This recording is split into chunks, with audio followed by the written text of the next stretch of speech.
Welcome to Coruzant Technologies, home of the Digital Executive Podcast. Welcome to the Digital Executive. Today's guest is Naveen Gattu. Naveen Gattu is the Chief Operating Officer and co-founder of Gramener, a design-led data science company. Naveen advises enterprises on data-driven leadership strategies and roadmaps, and is an avid speaker at industry academic forums like Open Data Conference, Startup Sundays, NASCOM, TIE, Big Data Conferences. He also advises entrepreneurs and tech founders at Founders Institute, Startup Leadership Programs, Startup Sundays, etc. Naveen is a proud recipient of the Lufthansa Pioneering Spirit Award. Well, good afternoon, Naveen. Welcome to the show. Thank you, Brian. Pleasure to be here. Thank you so much for making the time. And I know you do a lot of traveling, traverse the globe, just like this podcast does. So I appreciate you making the time. I know times aren't always convenient, but again, glad you're here. And Naveen, we're going to jump right into your questions. You've got quite the career in technology. You're a general manager, you're a mentor, now the co-founder and chief operating officer of Gramener. Could you share with our audience the secret to your career growth and what inspires you? Wow. Yeah. As you asked the question, I realize it's been more than 25 years in my professional career, Brian. And not that I know the secret formula, but having you ask the question, when I really look back and see myself, what I've done over 25 years and what has been the attributes which really kind of made me move up the professional ladder and also give me the push what is needed. I think the first attribute I would look at, Brian, is being open to the challenges what come across as my way. So I think rather than being a closed mindset that I'm going to do this, I'm going to pursue this, but more important is look at what's coming to your way, look ahead, where the future is moving, where the technology is shaping up. And then if you are able to latch on to it, that's something which when I look back, I was able to kind of, pick opportunities which come across my way, evaluate and latch on to it. That's the first attribute I would say. Second, more important, Brian, is to have a curiosity in what you're trying to do. I was more curious, inquisitive in terms of to understand and go drill deep into it, what I'm trying to do, where is it going, what's the impact it's making to myself, to my clients, to my people, right? So being curious in your nature of work, I would say that's the second key attribute, which kept me moving, which gave me the needed adrenaline and the success. And the third most important thing, which when I look back really made impact in my Gramener career and all through in my professional life, has been the persistence. I think we always tend to look at the failures and try to give up things. Things are always hard to start. But as you be persistent on it, try to push things forward, you'll see the success, right? I think that's something when I look back, it made a huge impact in my career when I look back. So to sum it up, it's more open to challenges, being curious in what you're trying to do. I love that. Thank you again for sharing and breaking that all down. That's amazing. We like to hear how people got to where they are today, their successes and challenges, and that helps every one of us here in our audience. So Naveen, moving to the next question here, your platform addresses the essential need for bridging the gap between data science and decision-making, shrinking decision-making times by 70% using low-code AI and a data platform. Can you walk us through your process here? Sure. Yeah. I think, when we started back in 2010 and 11, Brian, analytics at that point was very nascent. I mean, people were talking about analytics, machine learning, AI. And we started off just like any other analytics firm. We said, hey, why don't we do, analytics in the energy area? Why don't we do analytics in the media? But as we started, applying these solutions to enterprise customers and especially working with non-technical users, primarily the business folks, what we realized is while I do good machine learning, good analytics, spit out the model, spitting out the results, people have a hard time understanding data, understanding the machine learning output.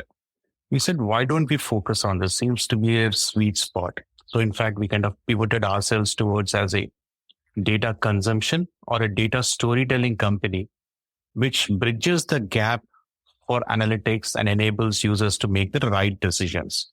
Essentially shrink your decision-making time by 80%, Brian.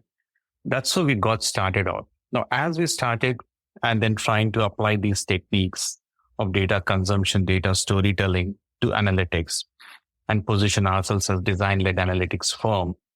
What we also realized is for us to scale, we're not going to scale with people. Technology will scale the business. So we try to embed all our learnings into a low-code platform, simply putting in a way that think about this low-code as a set of Lego blocks. So I have a set of Lego blocks or components embedded in the platform.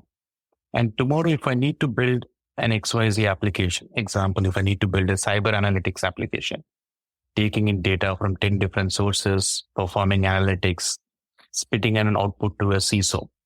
So what I do specifically, Brian, here is I go to my platform, pick up 10 Lego blocks, assemble them towards the right solution very quickly with a very minimal code, and then build out a solution. So net output, if I'm writing 10,000 lines of code of an application, pretty much 80 to 90% of it comes through components, and the new lines of code is going to be additional 10%. That scales up analytics much faster in enterprises, and enterprises would be able to build solutions or applications much faster, better, and able to take it to the market. And that's what we do. I mean, primarily simplifying data for effective decision making, and more important, accelerate the process of building the same. Thank you. I appreciate you breaking that down. And we've had quite a bit of discussions on this topic of low code being implemented more and more in people's environment. It obviously allows for a lot of benefits, efficiencies, to scale faster, as you mentioned. So I appreciate you breaking that down for us. That's really, really cool. We like to get into the tech part of this. And Naveen, there is a lot of buzz around Straive's acquisition of Gramener. Could you tell us what added value this brings for all your customers? Yeah, I'm super excited, Brian, with this acquisition because it gives us a required and then the push for us to kind of take our solutions closer to our clients. Now, as you would know, Straive is part of Baring's private equity, PPA equity partners, one of the third largest private equity. So that definitely gets us access to the market, access to the resources, and scale much faster. But more important to our clients, if you look at this, Brian, we've been operating onto the right-hand spectrum of the data landscape. What that means is we are more heavy on the advanced analytics, data visualization, AI, few of these solutions. But over a period of time, over last 10 years, the market, I would say analytics market has been commoditized. There's been increased need from enterprises, and enterprise CIOs or CDOs are looking for one partner to help them out. I just don't need a guy doing data warehousing, a person doing data management, another vendor doing advanced analytics. So they want one partner or vendor to work with them right from data acquisition to data visualization or AI or Gen AI. Right? Now, in this process, as we are trying to look at synergistic partners, we were looking at someone who is more aligned towards the left-hand spectrum of data, which is more heavy on data acquisition, data management, so that, we are able to complement with our skills and go to our customers as one data partner, that we would be the one partner who would be able to help you in the entire data landscape. That's number one. Number two, with Straive, they have access to strong domain competencies. So in the organization, we have close to 600 odd PhDs in science, working with pharma and life sciences. So that helps quite a bit. And third, the scale, that is the people aspect of it. So all the AI is becoming today the human in the loop kind of an approach. So as a Gramener's client, our clients get access to scale in terms of people, domain, and we being one partner for the data. And we're seeing the results, flowing seamlessly to us over the last couple of weeks now.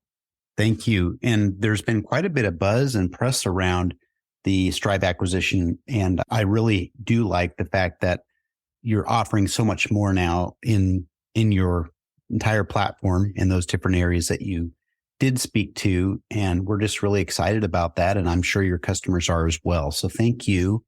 Naveen, you're obviously leveraging some new and emerging tech in your business and your tech stack. We talked a little bit about it, but is there anything you might be able to share with us today? Yeah. Can there be not any podcast without having a Gen AI, Brian? So that's the buzz now. I think no matter, I mean, I get onto a lot of client calls. 8 out of 10 client calls, we talk about Gen AI. And when I really look back of all the emerging technology, this is one technology which is revolutionizing quite a bit. I mean, me and my co-founder, we talk very often, Brian, on this. What we believe is what the Google or the search has did to the industry. I think that is what Gen AI is doing for the industry right now, revolutionizing quite a bit of fields. And two, I think the impact it's going to have is going to be, I can't describe in words, but it's going to be huge over next at least 5 to 6 years, Brian. And then this is where we are seeing and advising a lot of our clients. Today, there's a lot of talk, but minimal application. But I was surprised to see that we ourselves have implemented good, at least I would say 4 to 5 production applications over last 3 months. That's how quick the Gen AI is, the LLM models, the application applying towards marketing, content authoring, especially extracting any wiki-based content. So this is one thing which I'm super excited about, Brian, and love to speak more about Gen AI. So in my view, I think this is going to revolutionize the industry. That's awesome. And yes, there's been a huge buzz. I think every podcast, no matter who the guest is, we talk about conversational AI or generative AI, and it's just been amazing. And there's so many applications that have sprung out because of this and their ability to leverage some of the conversational AI that's developed, whether it's through OpenAI or other platforms. So thank you so much. And Naveen, it was such a pleasure having you on today, and I look forward to speaking with you real soon. Thank you, Brian. Thanks for your time then. Bye for now.